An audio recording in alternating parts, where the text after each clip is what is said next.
with one rein. There he goes. Good boy.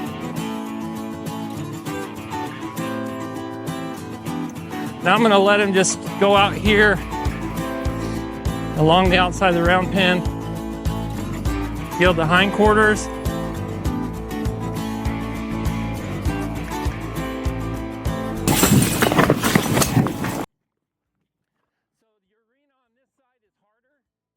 That's why I've gotten so good with my groundwork, because I don't like to get on and 50-50 chance this horse is going to buck me off. I want him like a 95% chance nothing's going to happen.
Starting to take it all off now. Watch out.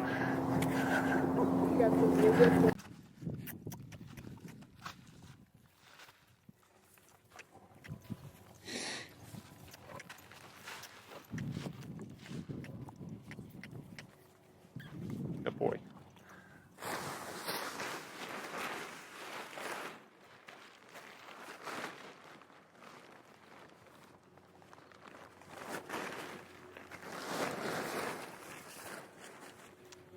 Now I like to hang my tarps on the side of the round pen like this, but I've learned to not let it fly in here, right? Because you're loping along, a gust of wind comes and it blows out, and then your horse bolts. So it's not really helpful for the training session, but I like to have them up here and I'll just tuck it underneath and behind this panel like that. That's how I do it. That way I have access to it, but it's not, and the horse might be bothered by it. If they are, then I'll move their feet and help them get relaxed to it. Usually I get them so used to the tarp that they aren't bothered by it when I ride them around. Every once in a while, if it's super windy, I might put the tarp somewhere else. If it's just really blowing like crazy and the horse is like a real spooky Arabian or something.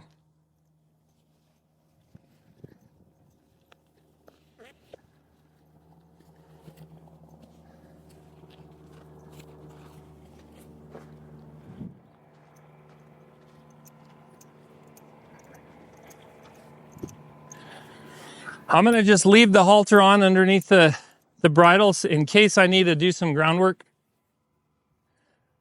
I don't mind that it's on. Some people have a real issue with that, but I don't.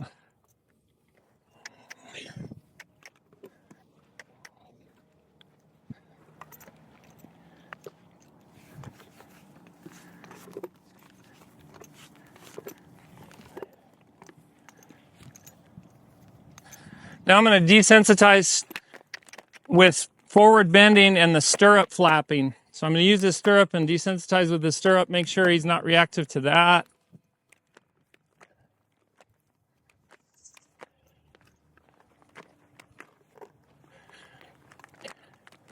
He seems more annoyed by it than reactive to it. He's like, stop doing that.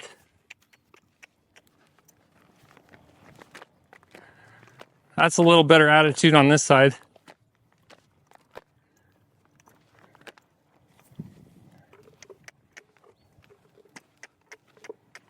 See if I can back him with one rein.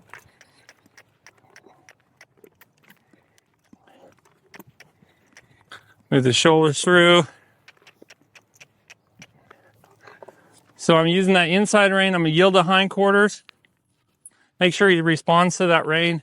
Then I'm gonna back him up a little bit.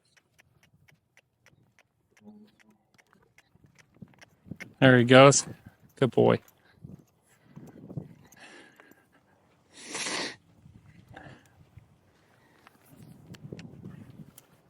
Okay, now we're gonna see what his behavior is like when I get in the saddle.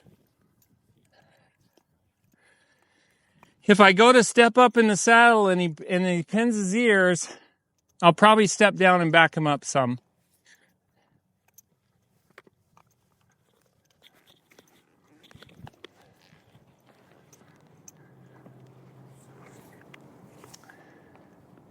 Laterally flex him before I ask him to move off.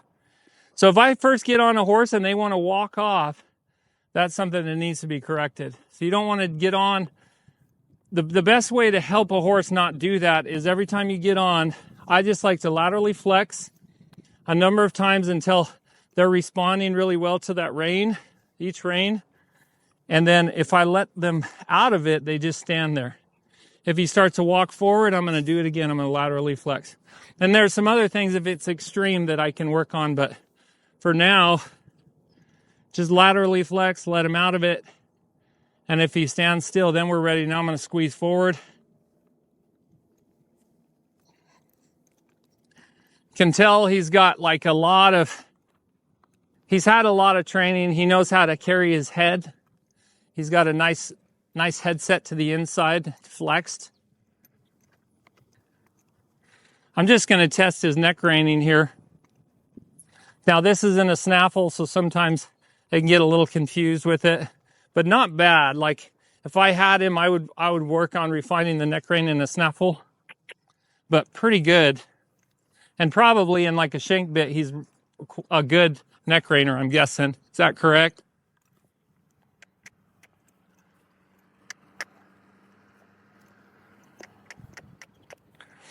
I'm going to ask for some forward bending at a walk. So inside leg, inside rein, I'm just going to bend him in a circle here. Now, if he gets pissy with me when I got my leg on here, I'm going to put more pressure with my leg and yield his hindquarters. If he'll be nice about it, then I'm just going to do a forward bend. So I'm walking forward in a small circle, change to the other side.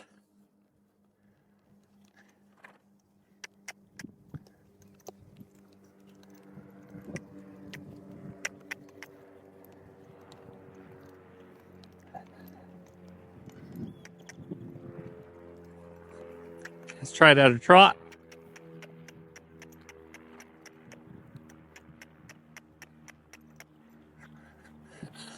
So a little resistant to move forward at a trot, but that's easily corrected. I mean, it's kind of a symptom of what's going on with him, just resisting movement, forward movement in general.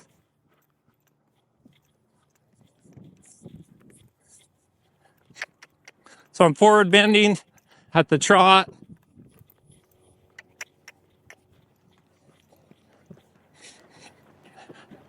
Now I'm going to let him just go out here along the outside of the round pen at a nice trot. So yeah, he's got a real average trot. You know, if I sat this trot, it's like medium speed trot, and it's a little bouncy, you know, but it's just average. There's nothing rough about it. It's actually pretty nice.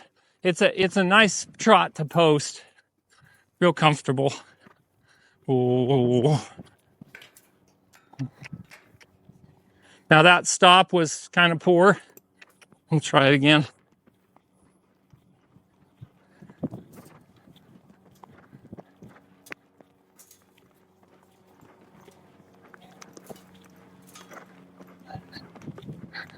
Whoa. Better. I like that he lowered his head. He bumped his head a little on that panel. I'll teach him to get off, to back away from the fence as he turns.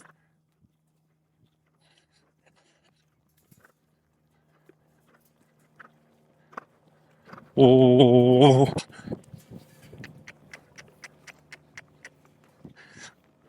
So when he's going to his left, his stop needs some work. But Okay, now I'm gonna ask for a lope.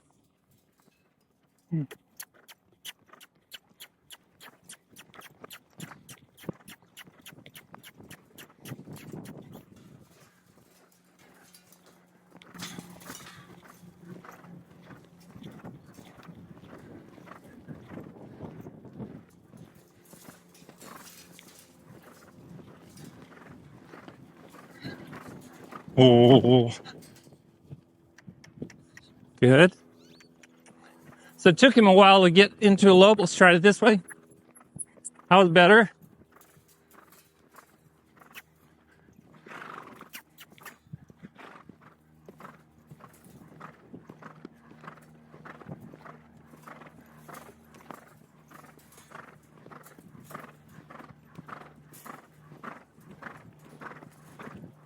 Oh. See, when he turns back to his right, he wants to put weight on his front end. So we can work through that. That's not a problem at all. I'm asking for some vertical flexion during the trot here. He's real light to the bit. See how he flexes?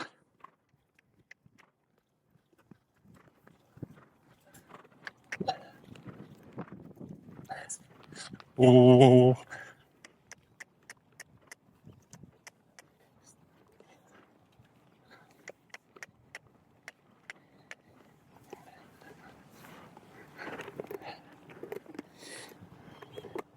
I'm just going to laterally flex him and get off for a second because I've got a couple things I need to throw out of the round pin. Just a couple bigger things. That's okay.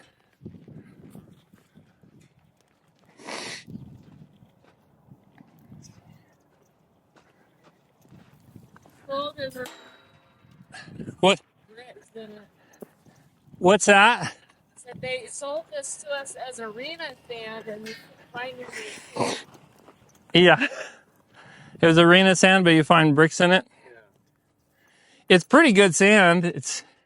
But it's interesting the things you'll find in it, huh? So right there, he tried to walk off, laterally flex. But he's got a decent back to him. He's nice and collected. Let's go to lope again.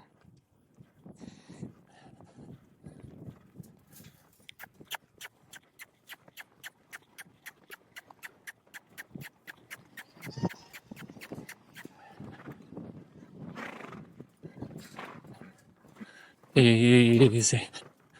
I'm going to do some trotting to loping transitions here. See if I can get him to get that lope better to his right. That was better.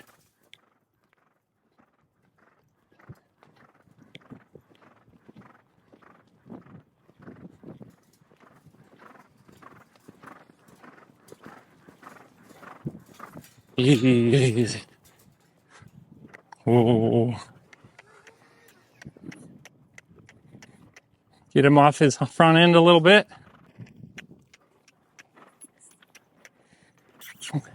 Look at that departure. That was really good. So his departure to his left is much better.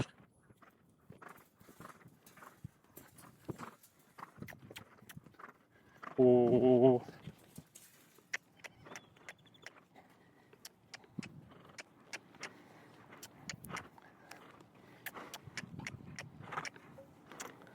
Better. That was pretty good.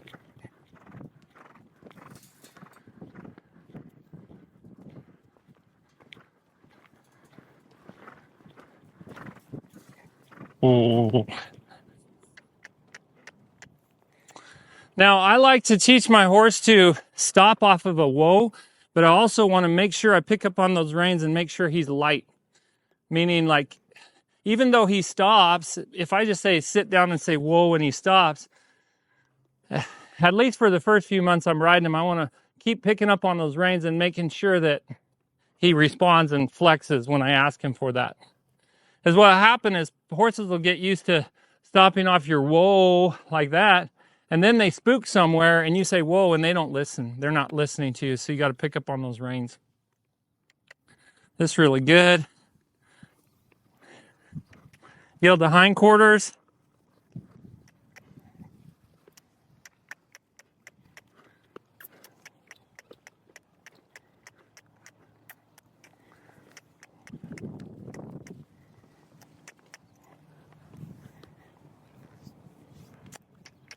Yield him to the left. So he got a little sticky there to the right. He wants to take a few steps and then he thinks he's done. I will build up to it, but I want them to keep yielding the hindquarters unless I take my leg off.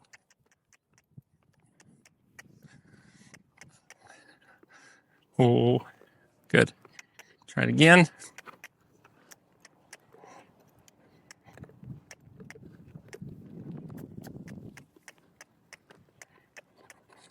There, that was smooth.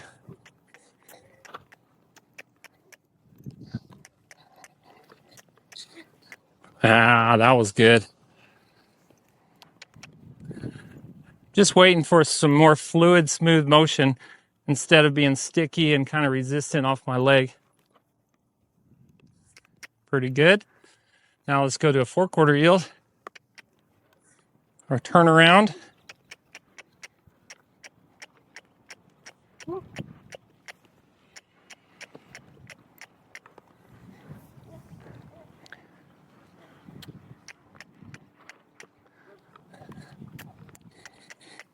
Get a couple good steps and then let him out of it. Walk forward, ask for the turnaround. So some of the time he's kind of spinning off the middle, like he's moving his hind end and his front end. But that was better. That was 3 good steps there. Ask him to the left. To the left, he's better. You see how much more fluid he is? And think about to the right, he struggled picking up a canter.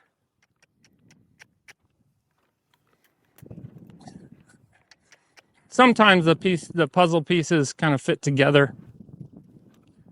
He's just more of a left-handed horse, probably. If I were to show off his spins, I would do it to the left. And he's not far off from being able to spin pretty good. If I had spurs on, I could probably get him to turn pretty fast. Ain't that right, Levi? I like him. I like him a lot. Let me see if I can move his shoulders over. Yeah, that's beautiful. Pushing those shoulders over. Awesome.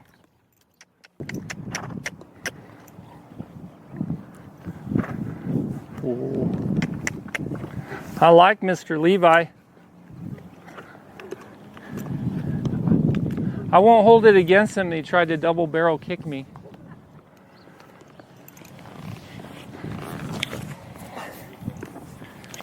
He's obviously has a lot of training. Yeah, I like him. Okay, now normally when I take a horse into an arena, I want to do some groundwork around the arena to make sure there's no sticky spots or spots where they're really spooky to.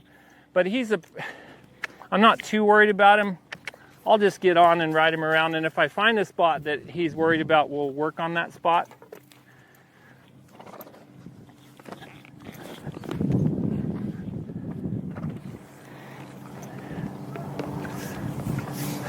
Now with him, because he doesn't need a whole lot of desensitizing, but he needs some sensitizing. He needs some groundwork where you ask him to move and he moves. You ask him to lope, he lopes without getting pissy, without kicking at you, without striking.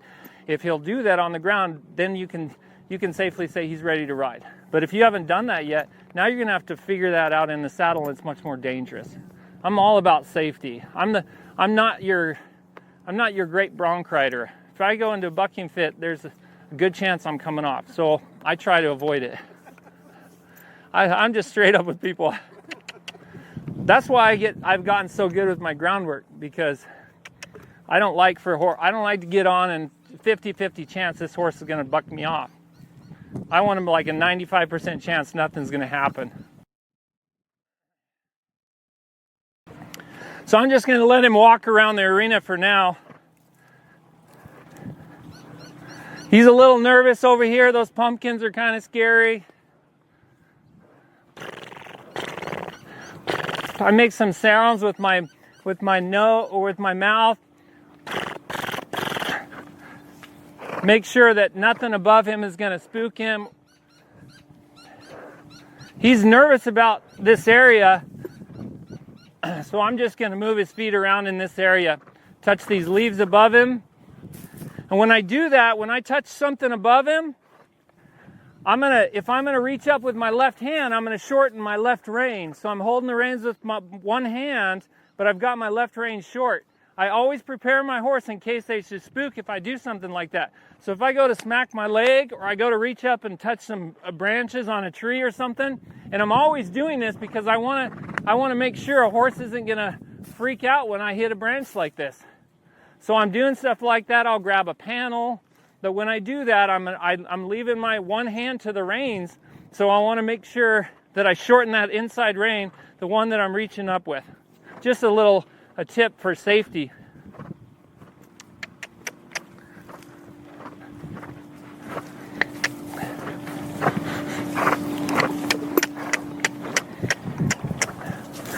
I bet any horse you ride in here is probably that corner is their worst spot. It's darker, there's more things over there. Yeah, there's more shade. There's the AC unit from the other house.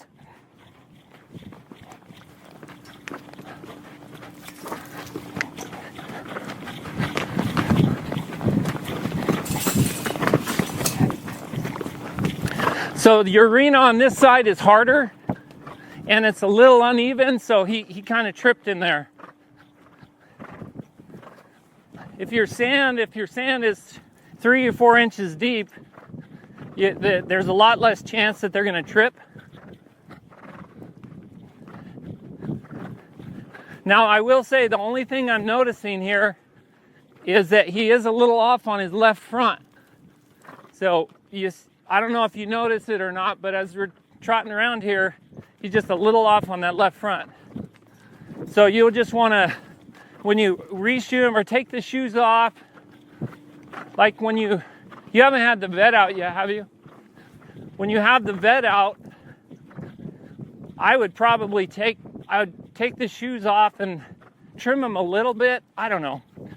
You don't want to trim them too much because the trim can make a horse tender. You know, maybe the best thing to do is just leave the shoes on if he's coming out real soon. And just do some testing and see what he might think that is. You can see it going this way too. In fact, I think it probably is a little more pronounced going to the left. Now we just did some loping in that deeper sand. So is it possible that he strained a tendon just a little bit? Maybe. You know, it's possible. We didn't do a ton, but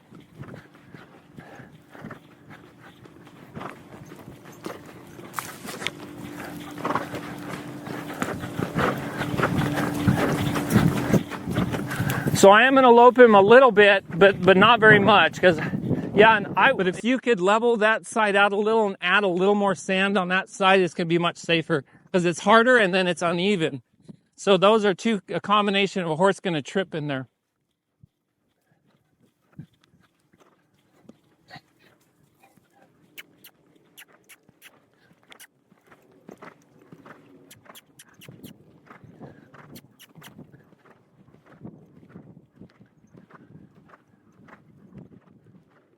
Oh.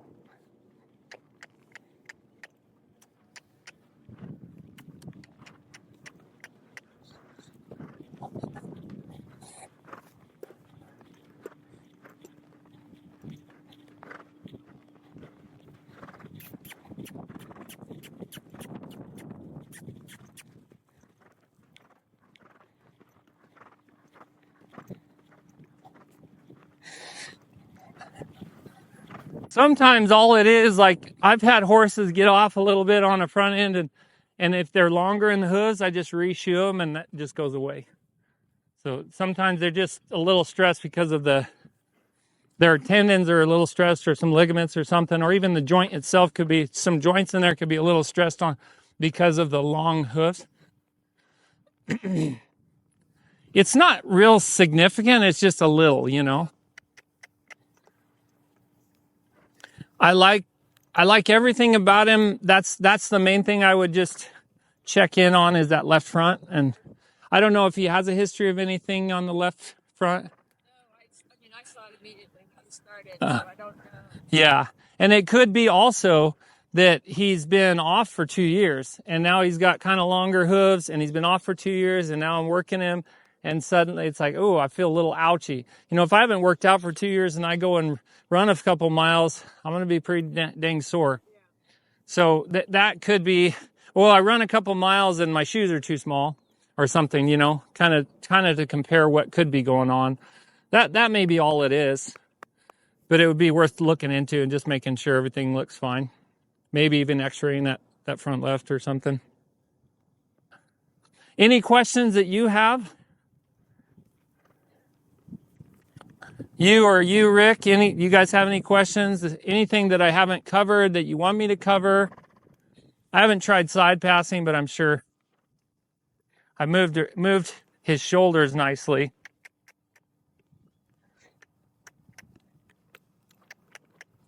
I mean, like, he just seems like he's a nice, calm, relaxed horse. The biggest thing is that you want to learn how to be a confident leader with him. Get him out of your space. Teach him how to back up out of your space. Teach him how to move out of your space and start a lunge.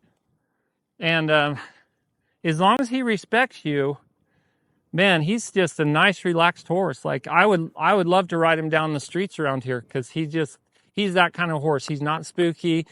I have countless horses. Of course, most of the horses that come to me, they've got issues, right? So, and a lot of them are spooky and just people want them to be trail horses and they're real challenging to get to that point. Good trail horses because they're not this solid mind like him. But he naturally is really a solid-minded horse. He's, you know, he just needed to be reprimanded a little bit. And as long as he doesn't think and it's not necessary. I'm not being dominant in a way that I'm being abusive to him. I'm just being his leader, right? And when I ask you to move, you better move or you're going to feel some pressure. And that pressure might be, and if you kick at me, I'm going to kick back. And you're going to move out of my space. Then you just treat him like another horse would. And if you do, then you'll see horses out there that beat the hell out of other horses. And those horses want to be around him all the time. You're like, what? Why? You know, it's such a weird relationship that they have. But horses will forgive pressure if you have a reason for it, and it's not anger. I think that's the big takeaway with him. I think for us, it was more like when he was pawing and Rick kind of slapped him, came after Rick with a bite. Oh, uh-huh. So it's like, so he was pawing, you slapped him, and he went to bite at you. So that's a scenario where he's in a position where he can't move away from you. So he felt like this could be going on. Like there's obviously some disrespect going on because he double-barreled, tried to kick me, right, when I asked him to go. So I corrected that pretty quickly. Then he didn't try that again. But if he's tied up and he has nowhere to go and you smack him, then with his personality, he knows he can't get away, so he's going to go back at you. There's no way for him to move his feet. So that's why you just untie him. If he's pawing, let him paw for an hour. But if he keeps pawing and just will not settle down at all, just take him out here and move his feet for a while. Then take him back and let him stand tied for a while. And just watch daily. He doesn't have to get perfect the first day. Now, he doesn't set back, does he?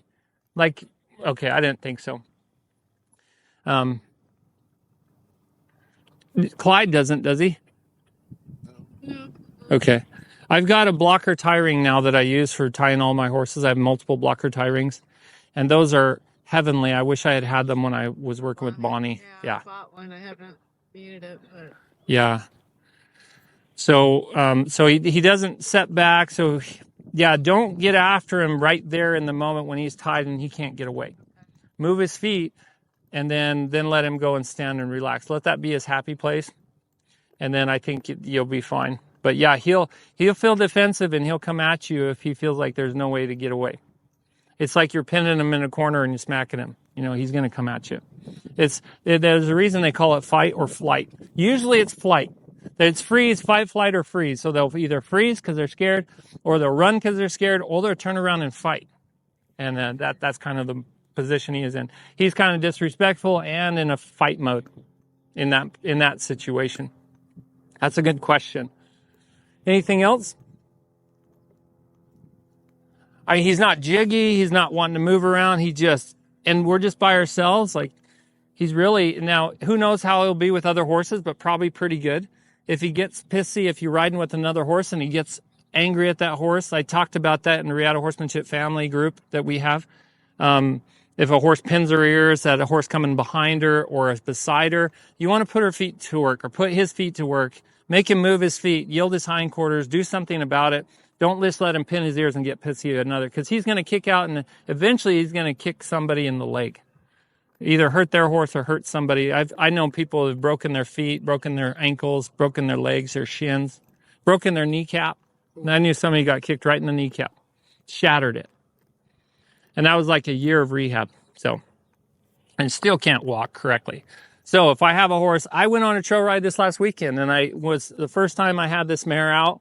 And first time I was out on the trail, I had 4 other riders with me, and a couple of them came up behind her. She squealed and pinned her ears and tried to kick, and I jerked her around, yielded her hindquarters, put her to work, circle, circle, circle, circle, circle, got right back on the trail and just left her alone.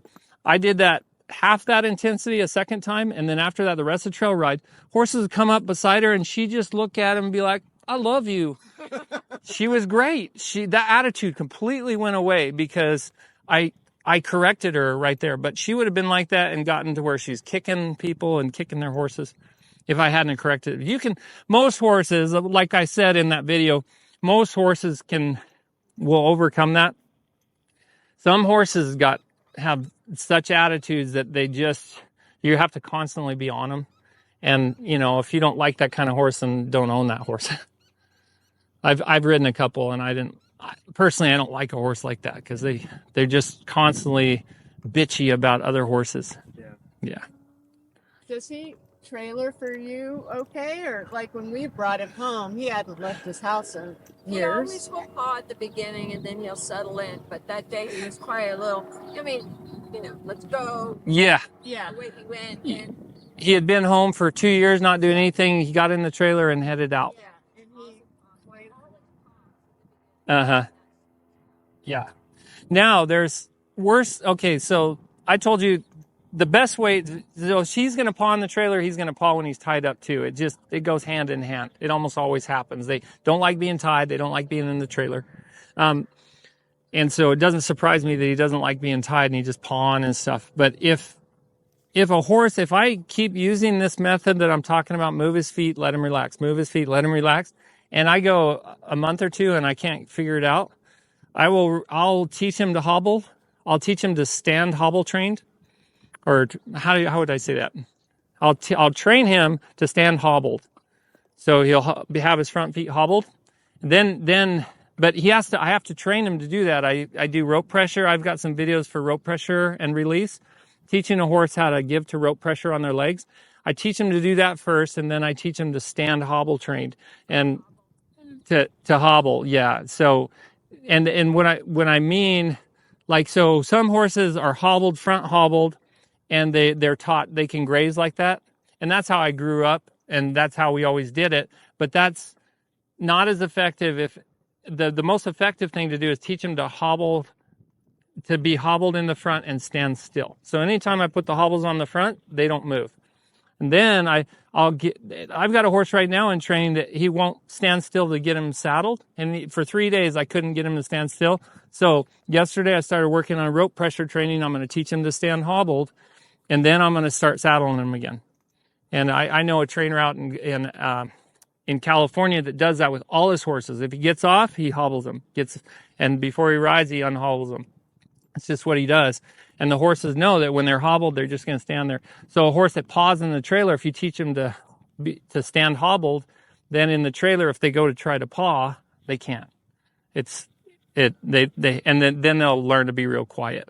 So that's a worst case. If I have a horse that just won't stop doing it, usually you can fix it without having to do that.